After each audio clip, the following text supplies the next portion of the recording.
Hey again, everybody. Time for 10 points on the LA Clippers as we get set for an unprecedented season for the franchise in the sense that they're among the favorites to win it all in June. Greg Anthony right there, Brian Shaw, I'm Matt Weiner. Good to have you with us. The Clippers pulled off a major coup in not only signing Kawhi Leonard, but meeting his demand for a superstar partner in Paul George. They now have two of the best two-way wings in recent history. We'll have to wait a bit to see them together. Paul George coming off a couple of surgeries. He'll be a limited participant in training camp. We'll hear from him on his health in just a moment. But when they're together and healthy, how good a team should we expect this to be? I think the expectations are warranted. This is a team that could probably contend for a world championship. Think of it defensively. We talked about George and obviously Kawhi, but you throw Patrick Beverley in there, and those arguably are the three best defenders at their position in the entire league. And so they're going to be able to get it done there. And now look at how good offensively Paul and Kawhi can be, and especially the confidence that Kawhi Leonard's going to bring to the table after what he just pulled off this past season, and the confidence that everybody that's going to play with him this season, they're going to garner. Because when you play with one of the all-time best, it allows you to feel better about your game. And so then you throw in Doc Rivers, who's won a world championship as a head coach. The sky's the limit for this Clippers team, and I'm excited to see those two. It's going to be a while before they get out there together, but I'm really looking forward to the dynamic in Clipperland. Brian, the Clippers were 21st in the NBA in defensive rating last season. What is their potential on that end of the floor this year? Well, I think they jump up to number one, or definitely within the top three. They are going to defend home, and by home I mean Paul George is from the LA area, so is Kawhi Leonard. When you couple that with Beverly, Harkless, JaMychal Green, Montrezl Harrell, Magruder, all guys that are known more for their tenacity on the defensive end, we have what in the making of Grindhouse West. The Memphis Grizzlies are known as the Grindhouse, but I think this is the Grindhouse West with this team. It's not going to be pretty all the time, but they have guys that they can put out there that can really wear you down and grind you down. And then offensively, obviously, having Paul George and Kawhi Leonard as two of the better offensive players in the league, the six-man with Lou Williams coming off the bench that can light you up, anywhere from 30 to 50 points on a given night as well. You have the coach in Doc Rivers. I mean, a very well-rounded team, and possibly already the trophy should be the executive of the year for pulling off the coup of bringing Kawhi and Paul together on this team. There's no reason to think this shouldn't be a good offensive team, but defensively they have the potential to be elite. What kind of a cushion is that for Doc Rivers, especially early in the season, before Paul George is maybe in the mix or when he's working himself into that rotation and building chemistry? Well, it's a mentality that he's going to develop with this team before Paul gets here. And no matter how much talent you have, when you can play hard, and these guys that I just named, they play extremely hard, that even if they aren't the most talented team out there, it levels the playing field because of the fact that they play so tenaciously and play with that attitude that they're going to bring. And so that mentality that he's going to develop, I'm sure, from training camp to when the season starts, Paul, when he comes and is able to join the team, it's just going to fit seamlessly. Yeah, I don't think there's any doubt about that. The only big picture concern is, do they have another legitimate third option in that starting lineup? Because Lou Williams is going to be that kind of guy. Montrezl Harrell, I think, really going to have a solid season for them as he continues to emerge. But they probably offensively need one more guy that they can consistently rely on to score the basketball, and especially early with Paul not being there. So that's the only real concern. But this team is going to be dynamic because those two guys are going to push each other as well. Like the competition within Paul and Kawhi in terms of, I'm a better defender than you are. And that's healthy for your team because those two guys will take the challenge of guarding the opponent's best player. But they're going to still want to get a little bit better on that end. And I think that's where Doc's creativity offensively, can they come up with a system maybe to help develop somebody? Is it Landry Shamet ready to have a breakout year? Because he can really shoot the basketball. So something like that's got to happen for this team, I believe, to get to that next level. But I think they have the wherewithal to do it. We'll get into their depth chart a little later on. As I mentioned, the Clippers will have to wait a bit on Paul George. He offered this assessment of his health during the team's media day. As far as my health, I'm pretty good. I'll be in camp starting this week. Nothing contact, but all the 5-on-0 stuff, all the scripted stuff I'll be a part of. In terms of being, I'm used to being in this rehab stage and knowing what it takes to get my body prepared and get my body up to speed. It's a long process, but, again, I think me going through it and having a drastic injury in my leg, I know what to expect. I know what pressure to put on myself and what pressure not to put on myself as well. That comes with a lot of stress when you're going through rehab. So I'm just in a good place. I know what I need to do. I know what I'm capable of, and ultimately I know when my body's ready. Well, he makes a good point. He knows rehab. He's been through that before for sure, but he's coming off shoulder surgeries on both sides in the offseason. On the flip side, Kawhi Leonard says he feels significantly better than he did this time last year as he entered what turned out to be a championship season with the Toronto Raptors. How often, I don't know if it's in terms of games or how much it matters, that these two will play together over the course of the season in the load management age? Yeah, and I think that's going to be critical, big picture for their success. Unlike when Kawhi went to Toronto last year, that was a team that had won 60 games prior to him getting there. So they had an established culture, and they also understood who they were as a basketball team. This group, because of the moves they've had to make, there's a little bit more transition. So I think if you're Doc Rivers, while you're not going to have Paul early on, I think it's going to be vital to their success that he have a significant stretch where those two guys develop chemistry and trust on the floor. Whether or not they love each other off is you got to trust it on the floor, and that's going to take time. And I think in terms of load management, Doc will manage that by not necessarily having Kawhi miss games, but just maybe dialing back the number of minutes that he plays in a game to preserve him in that way.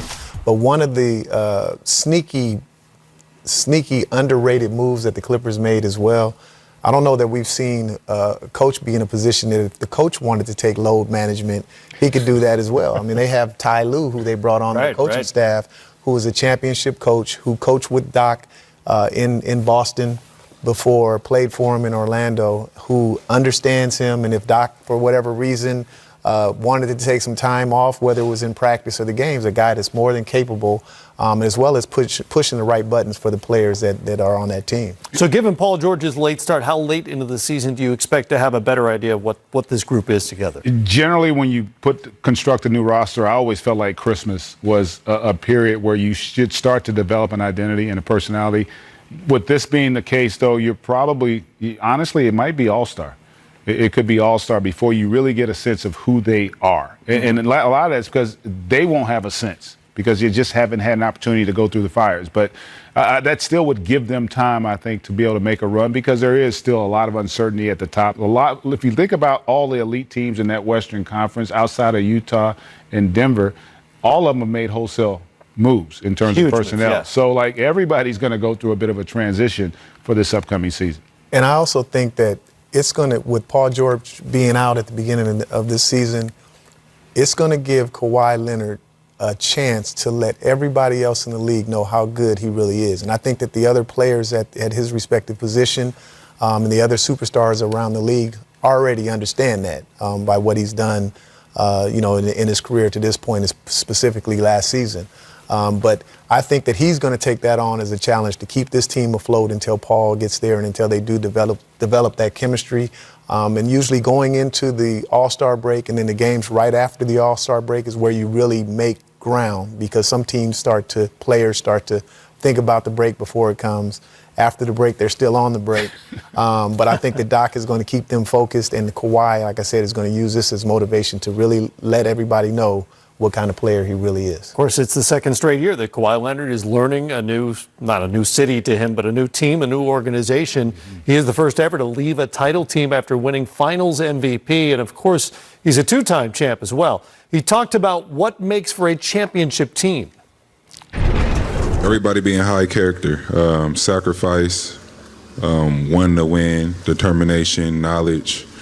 All that together, just being on the floor, going out there as one unit, all trying to accomplish that ultimate goal. I think that's what drives a championship team.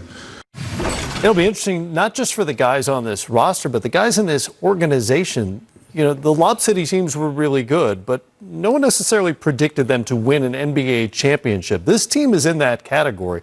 How will they handle it as not just players on the floor and a coaching staff, but as an organization, as a franchise? I mean, it's a great point because the expectations really have changed, right? Even though that Lob City group was fun to watch and good, no one thought they were better than Golden State. This group has a chance to be in that category, and you could argue that their two best players are better than any of the two that played on that Lob City. And that's with all due respect to Blake Griffin and Chris Paul, who will both be Hall of Famers. Mm-hmm. But, what Kawhi's done, that's generational. I mean, he's got 2 finals MVPs with 2 different teams. He's in his prime. Paul George has proven to be a top probably 10, 12 player in this league over the course of his career. So, I mean, you're talking some serious firepower, and with those expectations comes more pressure, but that's where it's important to have a coaching staff. You talked about Ty Lue, Doc Rivers. That really makes a huge difference when you're trying to keep your team focused, because it's easy to get ahead of yourself when the expectations rise. Yeah, what'll change at practice, on the plane rides, on the buses now that people are watching this team and thinking of it as a championship contender? Well, I think that they're going to all embrace it. I think it's going to be fun, the buzz that's going around in the city. But I don't think that it's just starting now. I think that with Doc's arrival in L.A., he started it subtly back then. And a lot of people don't know before Doc got there and the Clippers and the Lakers shared the Staples Center, the Lakers banners still always hung even during the Clippers games. Right. And when Doc got there, he had them cover the Laker banners when it was Clipper games. They got their own facility. Now Bombers in talks of doing a new stadium there. And so I think that they've broken out of the shadow of the Lakers and the excitement and everything that they have now. This is something that's been building. I think that Doc started when he got there, and now that momentum is pushing in the right direction, and it's going to be huge. Remember, this is a franchise that has still not even reached the Western Conference Finals as long as they've been in Southern California. Much more to get to here on the other side. He's put man into 6-man. Lou Williams and the rest of the Clippers coming together behind their 2 superstars. Just another night at the office for Lou. Off balance, scores! Oh, what a move. It's the Lou Williams show, folks. Zigs and zags his way down the line and lays it in. Remember that shot? He is the all-time leading scorer off the bench in the NBA. Sweet Lou Williams will continue getting bench buckets, and thanks to a couple of underrated in-season trades last season, the Clippers grabbed 2 young players who probably start for them most nights. Landry Shamet, who came from Philly, shot 45% as a Clipper from 3-point range when he arrived, and Ivica Zubac, who changed uniforms but not homes when the Lakers dealt him. Mo Harkless, JaMychal Green, also notable additions to the L.A. bench. And as you guys peruse the depth chart here, how do these pieces look to you? It looked pretty good. One of the areas of concern may be in that the backup 1-2 spot. It may be a little bit more depth in that area, but Greg and I were just talking off camera about the versatility of Kawhi and Paul George that can fill any of those spots on the offensive side. So, but other than that, their roster looks pretty well rounded. It does. The one bigger concern with Paul George not being there for a while. So that really limits that versatility because You're right, because he and Kawhi can play 2 through 4 in essence. But with him not being there now, you've got to kind of mix and match with that lineup a little bit, and that'll be a bit of a challenge for them. But they still probably have the versatility to, 1, develop some of those younger guys, and 2, maybe make a move as the season goes, because that's the other thing that will happen with Paul not being there. It'll give that front office and Doc an opportunity to see if we do need to make a push, because what you're going to base all that on is the rest of the Western Conference. As this season starts to play out, you'll start to identify that's the team or those are the teams we got to worry about. How do we match up with them? Where can we improve? And so they'll still have flexibility if need be to make a move once the season starts. In lineups when Kawhi Leonard and Paul George, one or the other, maybe both, are out there to handle the ball, create for teammates or for themselves, what will be asked of point guards in this Clippers offense? Lou Williams obviously is a different category. Yeah, well, that's Patrick Beverley can make that corner 3, I think, with some consistency. So you're going to see him camped out there quite a bit. But that's one of the areas. You're going to want, when you've got 2 ball-dominant facilitators on the wing, you've got to have your other complementary players do one of three things. If you're a perimeter guy, you better be a really good space shooter or a great cutter.